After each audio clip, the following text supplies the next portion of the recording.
begin the live stream. So let's see. Into this stream should be live. Make sure that people can hear me.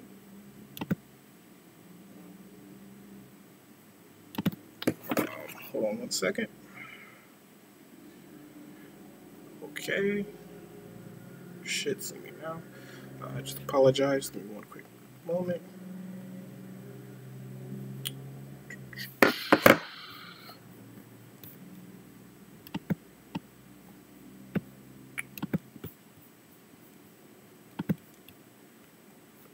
Okay.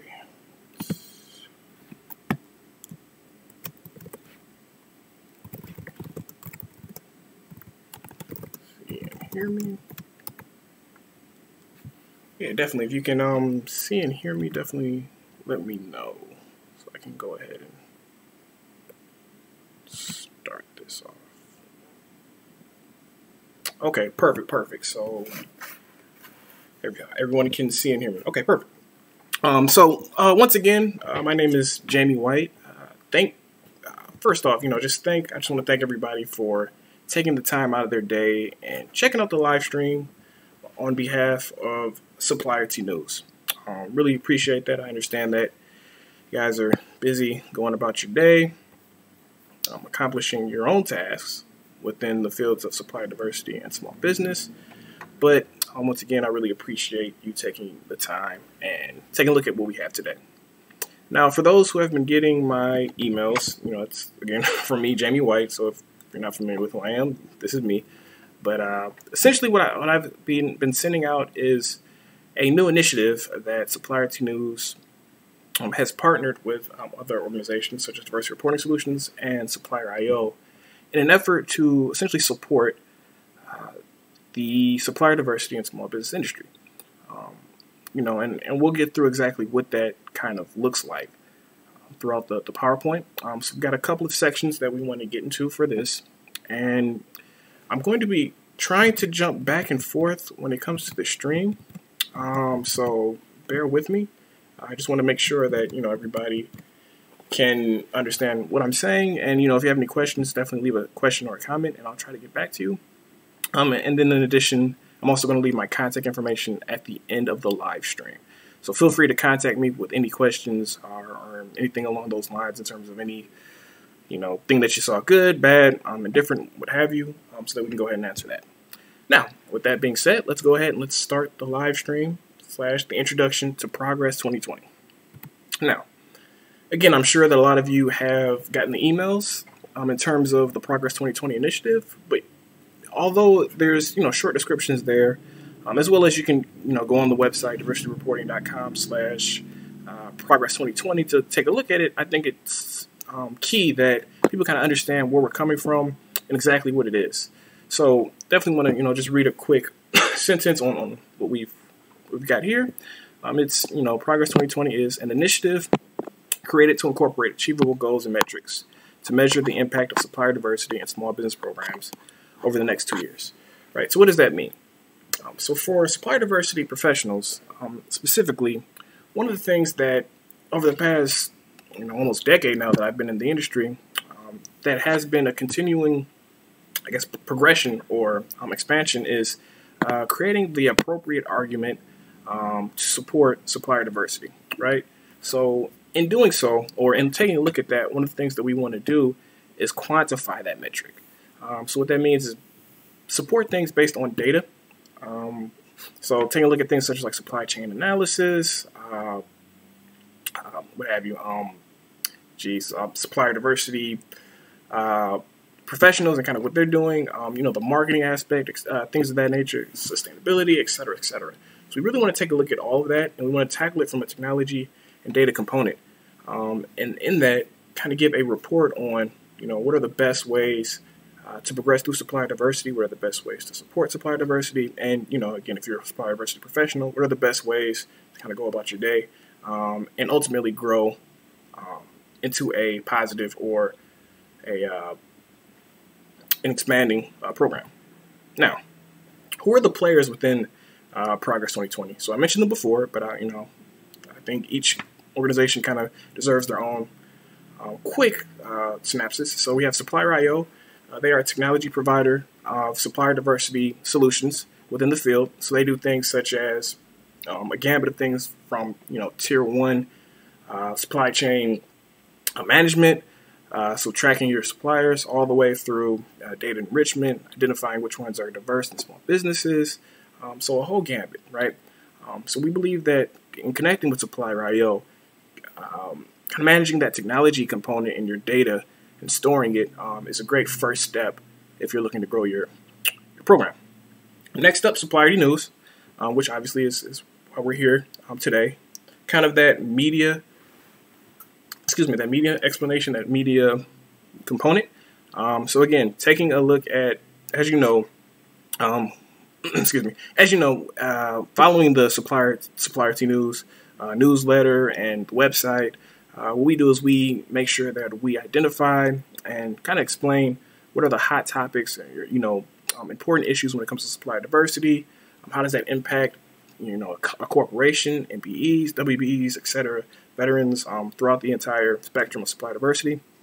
So we think that having the technology component with the expertise of that, what's going on now is important. And then lastly, diversity reporting solutions, which handles the tier 1 supply chain piece, but more on a customer relationship standpoint. So working with various tier 1s and tier 2s, identifying what their key issues are and establishing metrics and goals and things of that nature in order to build a sustainable and ultimately program that grows correctly.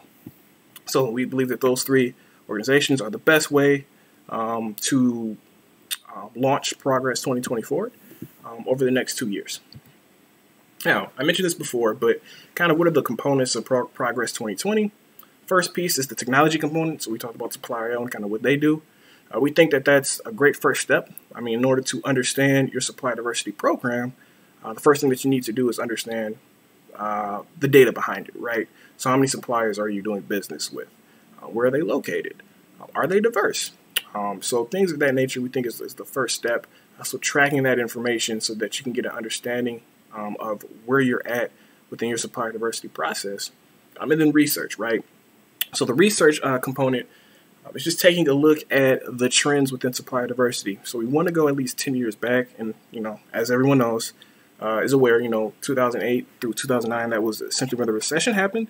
So taking a look as far back as that time period and see what happened with diverse suppliers. How did they grow outside of that? Did they grow correctly? Where are they located now in terms of the big hotbeds for those companies, as well as, what are some of the things that they do well and not so well? So we believe that with the technology component, as well as the research, that will help us over the next 2 years, again, identify opportunities to grow supply diversity in a great way. And, I just want to, as I'm talking about that, I definitely just want to mention that within this industry, we're just, one of the big things that we're trying to do is push supply diversity forward. I truly believe that now is a fantastic time to be in supplier diversity, and I definitely think that there are a ton of opportunities in terms of helping the industry grow in a positive direction, which can expand the industry as well as give a lot of opportunities to both old, mid-size, or not old, but large, mid-size, and small businesses within supply diversity and small business. Now, what is our goal?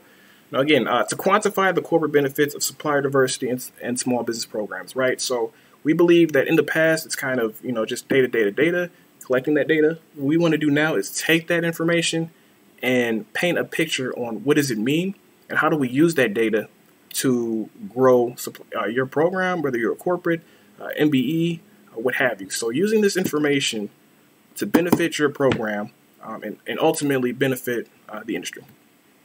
So let's get into our commitments. Now, you've probably seen a couple of our commitments. Well, let me backtrack a little bit. But you've probably seen a couple of our commitments within the Supplier Diversity newsletter. So currently we have 5 commitments, right? And what we're looking at is how can a corporate best impact the industry as well as the community around them on a direct and indirect level, right? So let's take a look at that, kind of what we're going for in this aspect, and what our commitments and goals are, and kind of, what does that mean? What are we ultimately trying to do with this? So the direct impact, right? So for us, direct impact means that if a company is directly spending their dollars with a diverse business, right? Diverse or small business, right? So for our commitments, we have two here on the direct impact level. 100 billion of annual spend with small and diverse suppliers, and then 1 billion in previously unidentified spend with small and with small and diverse suppliers. So as you can see, what we're trying to do here is understand what your supply chain is spending with your current suppliers, as well as identify any lost spend that you may have on an annual basis. So again, with that 100 billion, I truly believe that this space is worth a lot more than 100 billion. But I think that, collectively, everybody, there are a ton of companies that are doing an excellent job within supplier and small business, I believe. But I do think that, kind of combining that effort and trying to understand, kind of how everyone is achieving their goals, I can help to, expand throughout the industry. And as you can see, as you'll see as we move forward, it's not all about spend, but I do think that spend is a good metric to start. Right, it's not the only metric, but I do think it's a good metric to start to kind of understand what's going on within the industry. And then again, next up, 1 billion in previously unidentified spend.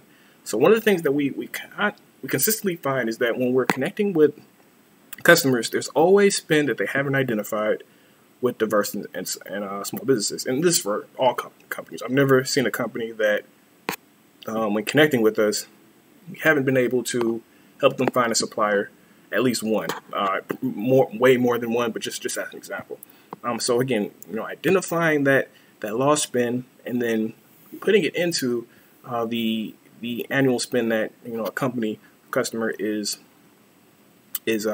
purchasing from is a really good first step when it comes to. Hold on one second. When it comes to supplier diversity. So I think if my internet is lagging, I definitely apologize for that. So I'll continue on, but if you see any lag, definitely let me know. Usually about I think I'm on like a 10-second, 15-second lag-ish, but I think definitely bear with me. And if it is lagging, I apologize for that. But let's kind of move forward and kind of go from there. So the next piece up I want to talk about is direct impact on a level 2. So the reason we call this level 2 is because, so as you know, the first level would just be how much is a customer spending directly with a company, right? That's easily trackable. If you spend $1 million with a company, they get it. You've impacted with a diverse company, they get it. You spent $1 million with a diverse business. We want to do on the next level is, in that example, if you spend $1 million with a diverse business, how has that helped that company expand in terms of jobs created?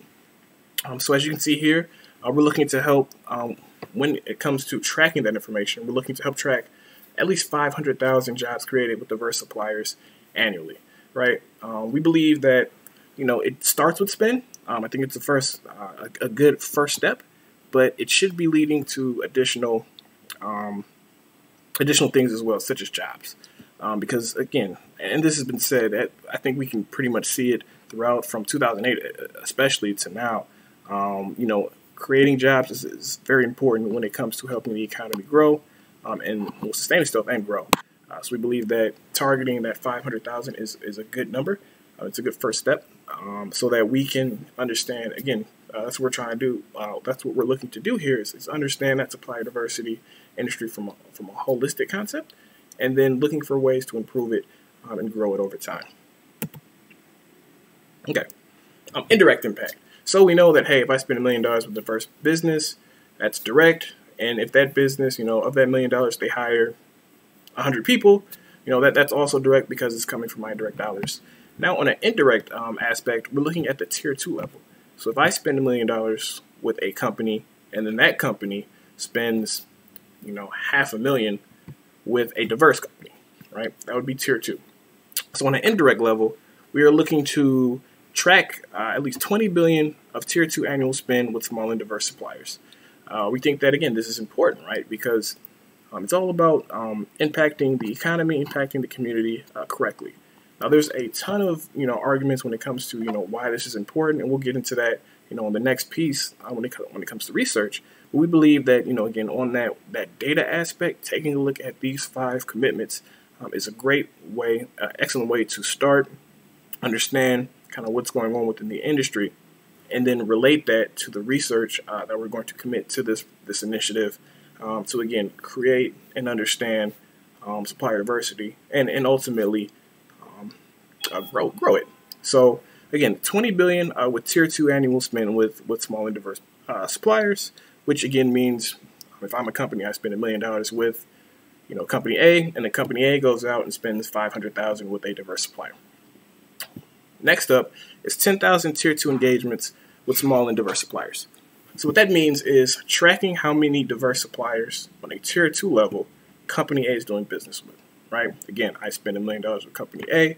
Company A spends 500,000 with diverse suppliers. Are they spending, 500,000 with 20 diverse suppliers? Or are they spending $500,000 with 50 diverse suppliers? How many? So 10,000 tier 2 engagements refers to the specific amount of diverse and small business that a tier 1, in that example, would be spending with.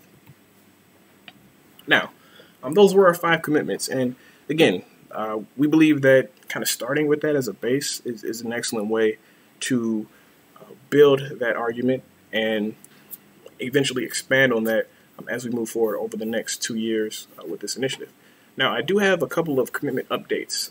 Some of the things that you saw previously, which points to the direct spend portion, actually. So the first one is 1 billion previously unidentified spend with small and diverse suppliers, right? So currently, right now, after looking at the technology component and what we're doing, we found that we're already 60% of the way there, right? So that's why if you're following Supplier Dnews, we talk about the 600 million number of previously unidentified spend with small and diverse suppliers. So we're very proud of that. We think that we can do better, obviously. But again, I think that 60% of the way there on an annual basis, I think is an excellent first start. And obviously we're looking to grow, and we believe we will as well. But again, a good first start. And then on the second point is the 100 billion tier 1 annual spend with small and diverse suppliers. So that one, we're 21% there, of the way there for this one. So I pretty much do the math. It's pretty simple. So about 21 billion that we've tracked in annual spend within supply diversity and small business.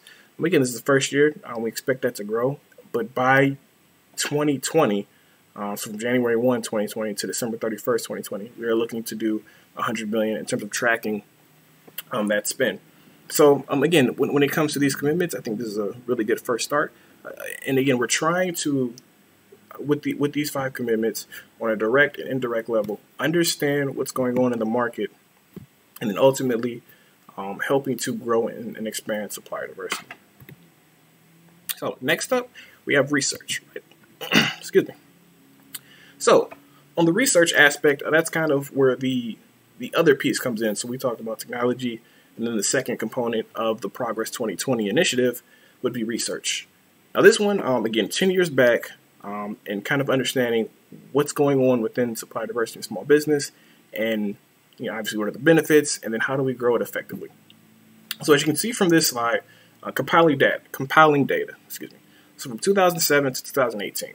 So here's some of the things that we're going to be taking a look at within our research component, and trying to answer some of these questions. Now, some of these questions have already been answered in various documentation.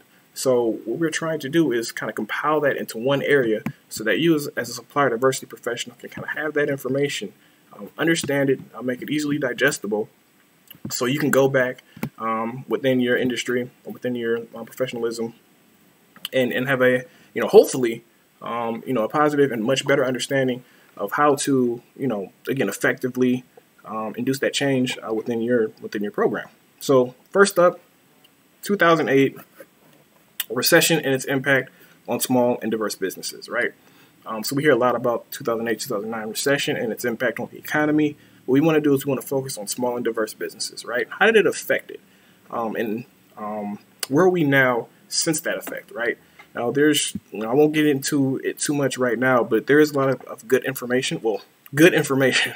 Not that 2008 recession was good for anyone, but there's a lot of good information on that, trying to understand, what happened during that time period to small and diverse businesses and how we've grown since. So we definitely want to identify that and discuss kind of how we grow from that, because the economy is, cyclical, right? What comes up must come down. Right now, we are in an extremely strong economy, which is, excellent. But, it will take a dip, right? And that's not me being negative on anything. That's just kind of the flow of the economy. So to better prepare for the next recession, whenever that may be, I think there are some key points within within the 2008 recession that we're going to identify for you, so that you can kind of be aware of moving forward. Next up is access to capital. This is a big one. There's a ton of information on access to capital for diverse and small businesses.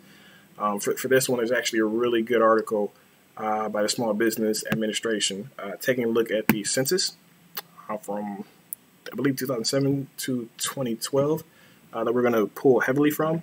It's excellent about kind of that access to capital. What are the reasons behind that? There's also, really good articles from other organizations such as the National Minority Supplier Development Council, on this. So helping to understand, what's going on when it comes to access to capital, which from my due diligence, that just taking a look at the information, it's not what you would expect. While obviously there is issues with diverse businesses, and kind of, understanding, or I think that's a better way to say it.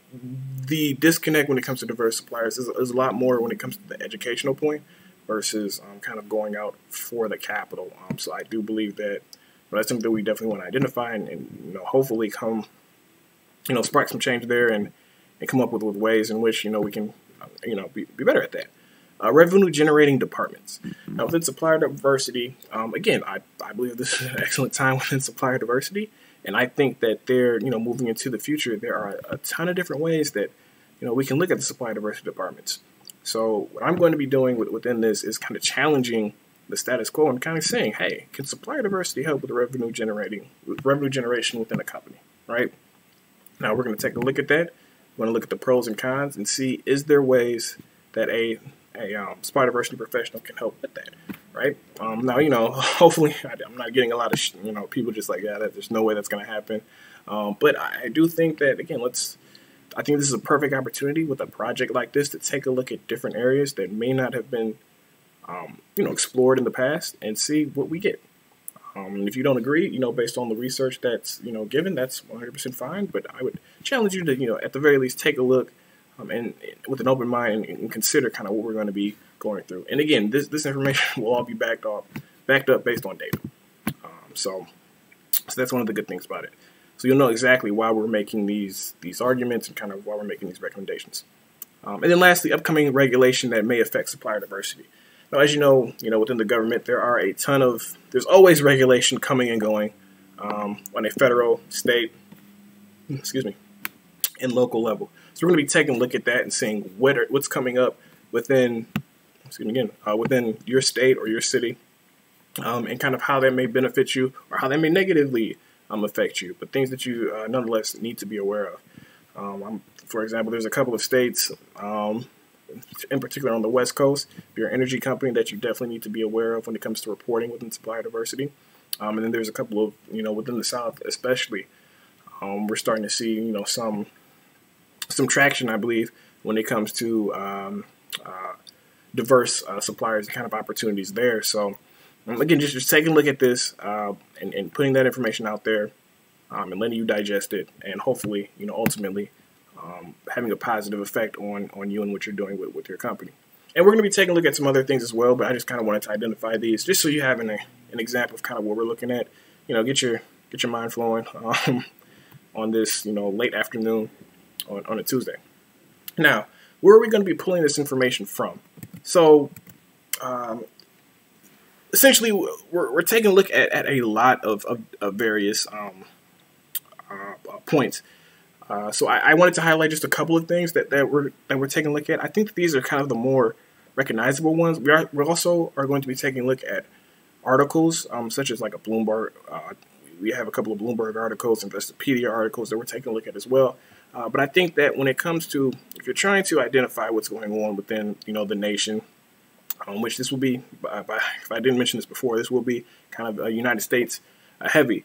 But if you're trying to understand what's going on with business, small business within the country, these are, in particular when it comes to diverse businesses, these are kind of the big key points that you need to understand before you move forward, right? So, obviously, to start, Small Business Administration, they have tons and tons of information when it comes to small and diverse businesses. So that's something we're going to be pulling from within this document. National Minority Supplier Development Council, the leading and largest minority certification council in the nation.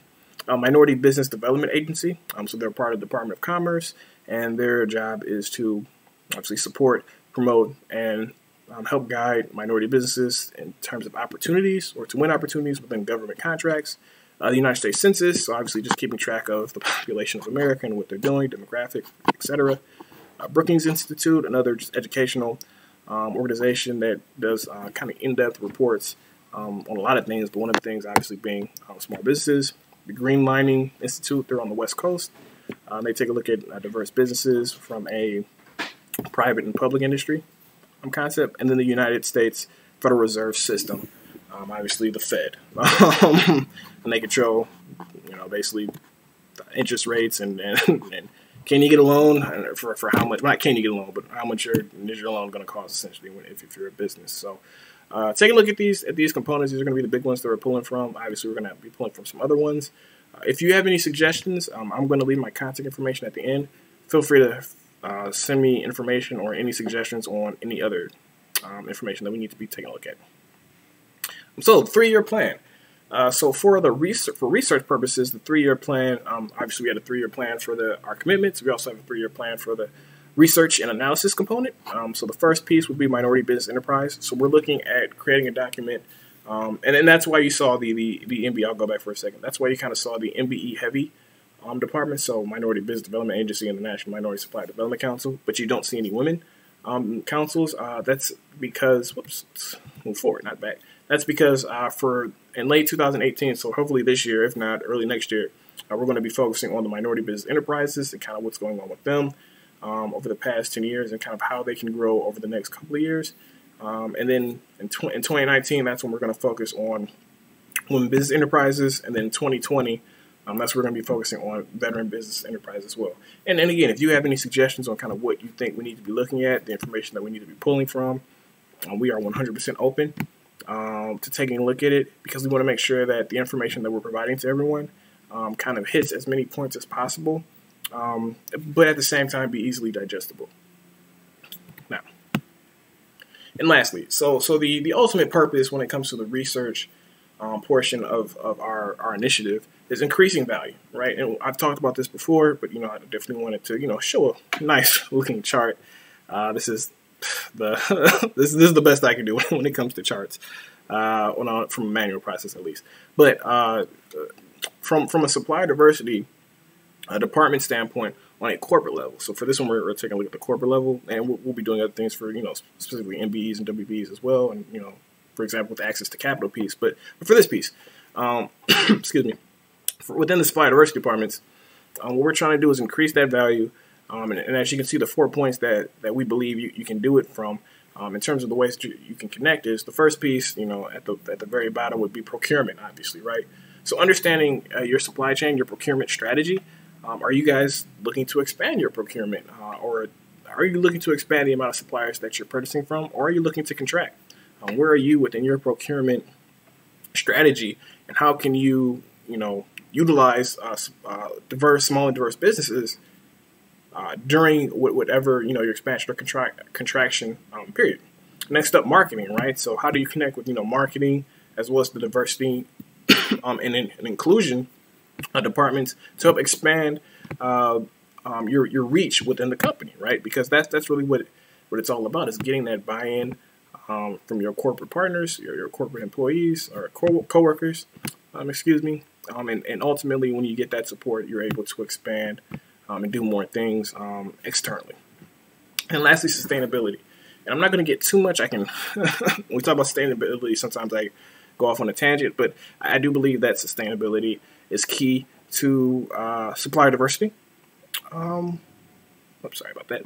I do think that sustainability is key to supplier diversity because ultimately, as supplier diversity grows, and if you're not familiar with sustainability is something that's really growing within corporate departments or corporations, excuse me, and it's essentially it's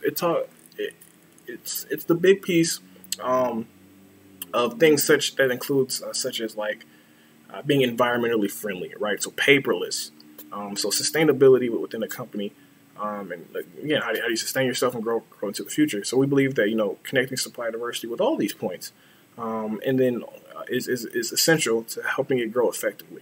But again, we'll explain that kind of going through, and then feel free to, if you have any questions about that, send me a line, and I'll be happy to go off on a tangent about sustainability at any point. So, with that being said, I want to thank everybody for joining me today on this live stream. I can't really see exactly how many people are watching right now, but I just appreciate if you could spare 30 minutes and whatnot to take a look at what we're doing here. I really appreciate it. If you have any questions or comments, I've left my contact information, so Jamie White at Diversity Reporting or Jamie White at Supplier Dnews. Either one will work. If you want to know more information about Progress 2020, or just get the information in terms of what we're trying to do, take a look at diversityreporting.com/Progress2020. And then if you're interested in kind of what we're doing at Supplierty News, definitely sign up for our newsletter. So in order to do that, you can simply go to suppliertynews.com. If it's your first time, a pop-up will appear. Just put in your information, just your name and last name, or your first and last name, and if possible, obviously your email as well. But if possible, your company name if you do work for a company, and then you'll be able to get a weekly newsletter where we provide information. Not like this, but it's more so towards what's going on within supply diversity and small business.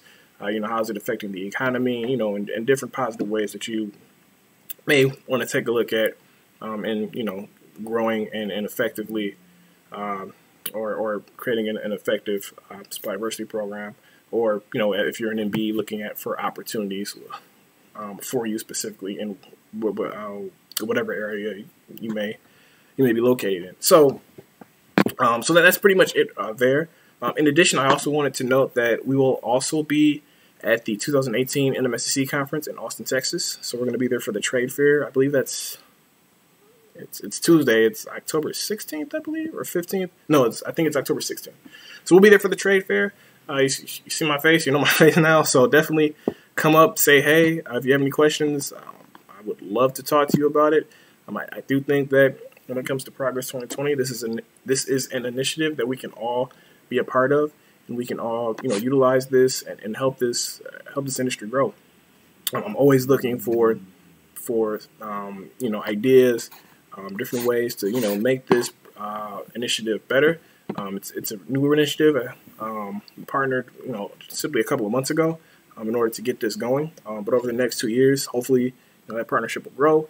And again, if this is something that you're interested in learning more about, or seeing how you can support, or if you have any information or documentations that you think we need to be taking a look at within supplier diversity, definitely let me know. So with that being said, thank you once again for listening to me for about 30 minutes and kind of what we're doing with Progress 2020. Again, feel free to sign up suppliernews.com, leave a comment, like, share, appreciate the share if you so will, and definitely sign up for our YouTube, as we do a lot more when it comes to supply diversity and small business, in particular when it comes to what we call the Economic Impact Report. So just kind of helping you understand what's going on within as it relates to the economy for supply diversity and small businesses each week. And again, as well as the newsletter. So again, thank you one more time for your time, and take care.